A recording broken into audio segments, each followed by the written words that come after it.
ඉතින් හැමෝම හොඳින් කියලා හිතනවා. ඉතින් ඊ දවස් ටිකේ ලංකාවට ඇතිවෙච්ච ආපදා තත්ත්වයත් එක්ක ඇත්තටම කරන්න පුළුවන් උදව් කරා.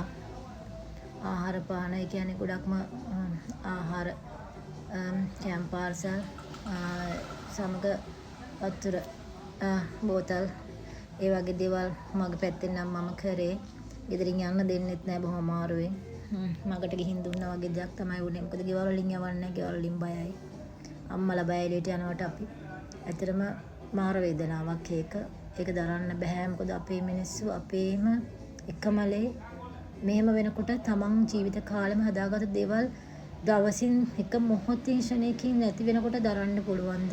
ඉතින් මේ මිනිසුන්ට ඉන්න තැනකව නැති වෙලා තියෙනවා. දරුවෝ නැතිලා තියෙනවා. තාත්තලා නැතිලා තියෙනවා. අම්මලා නැතිලා තියෙනවා. අම්මෝ සහෝදරය මට නම් ඒක දරන්න අමාරුයි. කියනකොටත් අමාරුයි. ඒ කියන්නේ ගොඩක් ඒ කියන්නේ ගිදස් දිගෙත් මොහොනම් අඬු ඒ කියන්නේ දකින පාට ඇඬෙනවා. මිනිස්සු ගැන දකින පාට ඒක දරන්න බෑ. මට නම් දරන්න බෑ. මෙහි ඒ වගේ තත්ත්වයක් තිබුණේ. හරි වේදනයි. ඒක අමාරුයි. මේ කතා කරගන්නත් දෙයක් මතක් වෙනකොට.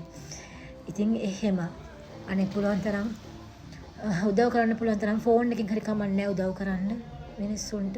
ඒ දැන් හැමදේම මේ ප්‍රශ්නේ මේ සුලිසලන් තත්ත්වයේ සමයකට පත් වෙලා තිබුණා. සුලිසලන් ඒ කියන්නේ කුණාට 3ක් සම්බන්ධ වෙනවා කියලා තමයි කියන්නේ. කුණාට 3ක් සම්බන්ධ වෙන්නේ ඒකට පරිස්සම් වෙන්න කොච්චර වුණත් අපි අවධානමක ඉන්නේ කියන දේ අපි නිතරම සිතන්න ඕනේ.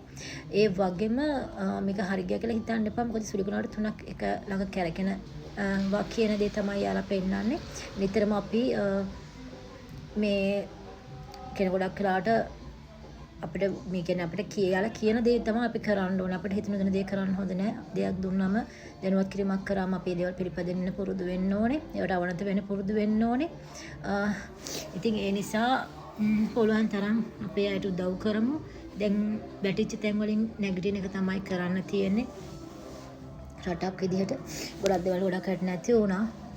ඒ තැන් වලින් කොහොම හරි නැගිටලා මිනිස් වෙනුවෙන් යල් කරමු. පුළුවන් විදිහට අපි උදව් කරමු. ඔක්කොම ආපහු නැගිටිමු. රටක් විදිහට ජාති විදිහට අපේම මිනිස්සු පරිස්සම් වෙන්න. හැමෝම පරිස්සම් වෙන්න. දැන්ට වතුර ගලා බහගෙන යන තැන් වලටවත් යන්න එපා. මාර්ග තියෙනවා සමහර ඒ මාර්ග යටින් ඒ ඔක්කොම ඩැමේජ් වෙලා කියලා කියනවා. ඒ විරිතලිච්ච මාර්ග තියෙනවා. ඒ සමහර මාර්ග වලින් යන්නත් එපා. වාගන පාර වලින් යන්නත් එපා කියලා තමයි කියන්නේ.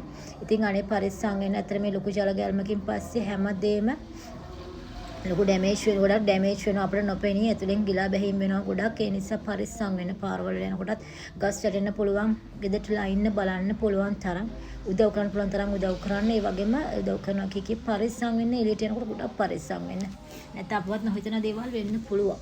ඒ නිසා හැමෝම පරිස්සමින් සතුටින් ඉන්න. පරිස්සම් වෙන්න. ගොඩක් පරිස්සම් වෙන්න. දෙමව්පියෝ එළියට යන්න එපා කියනට යන්න එපා. හිතුවක්කාර වෙලා එළියට යන්න එපා. මොකද ගෙදර මිනිසුන්ට ආලා වටිනා.